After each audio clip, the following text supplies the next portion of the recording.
In this video, I'm going to explain the Quicksort algorithm, and we are going to look at an example of how it is implemented in JavaScript.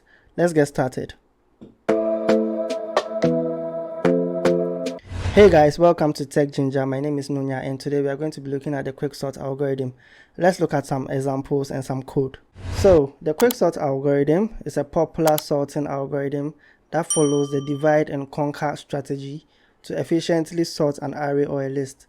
It works by selecting a pivot element from the array and partitioning the other elements into two sub-arrays according to whether they are less than or greater than the pivot.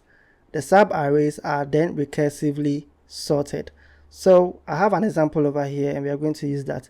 So we have to pick a pivot first and we are going to pick the first element, which is 3. Now you can pick any of the elements in the array, you can pick the last element or any element in between, but for this example we are going to pick the first element, which is 3. Now we are going to iterate through this array and then compare the elements to the pivots and then put them into their respective arrays, whether they are greater than or lesser than. So let's get going.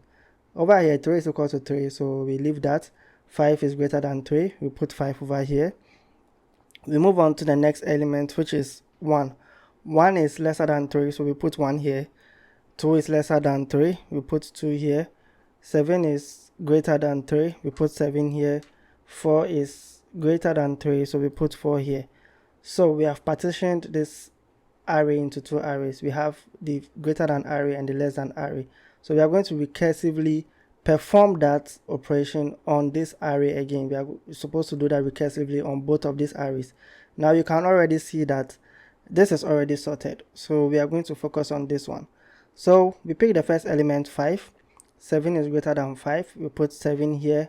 4 is lesser than 5, so we put 4 over here.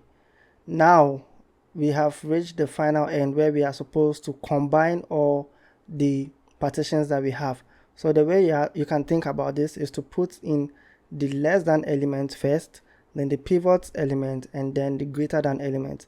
So we are going to start with this second partition that we did. So over here the less than element is 4. From here we have our pivot 5, and then we have the greater than element 7, right? Now we move on to this partition that we did first, and then we are going to go by the same approach: less than, pivot, and then greater than. So over here the less than elements are 1 and 2. Our pivot is 3 right here, we put 3 over there, and then we move on to this greater than partition, which is what we have sorted over here. So that is 4, 5, and then 7. I have to put a comma over here, right? So we sorted this out, which is the greater than part, and then we just append it over here. So I think writing some code will explain this better, so let's get into some code. So over here I'm going to write some function, or a function. Let's name it Quicksort, which takes an array.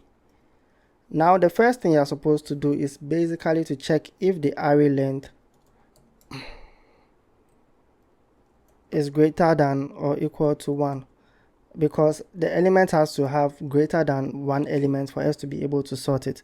So if it has 1 element or it is lesser than 1, then you return the array. Okay, so let's move on to the next step, which is creating the pivot. So I'm going to put in some comments so that you can remember when you're reviewing this.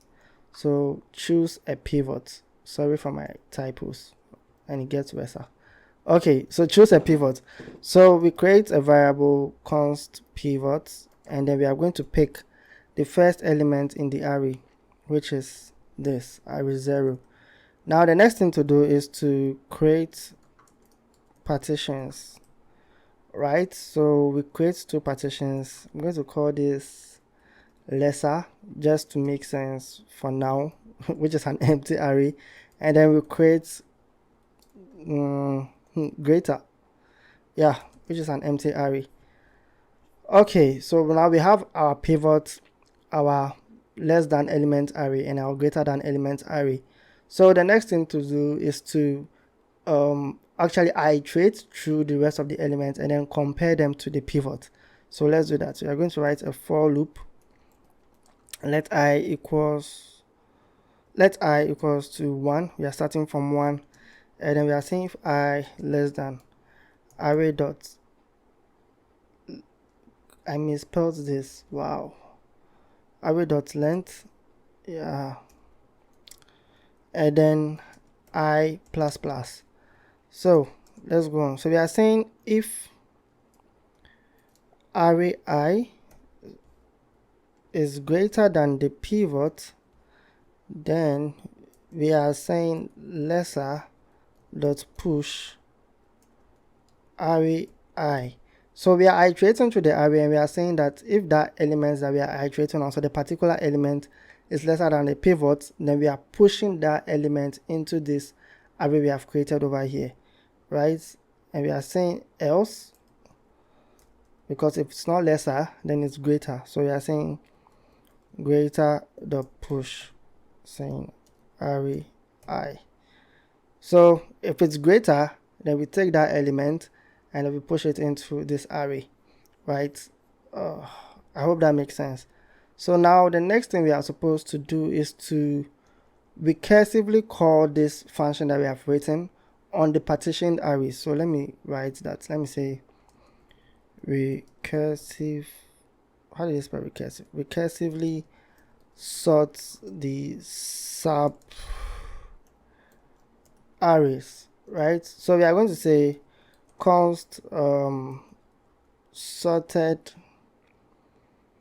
let me just call it sorted lesser is equal to quicksort. We are calling the function again, and then we are passing lesser to it.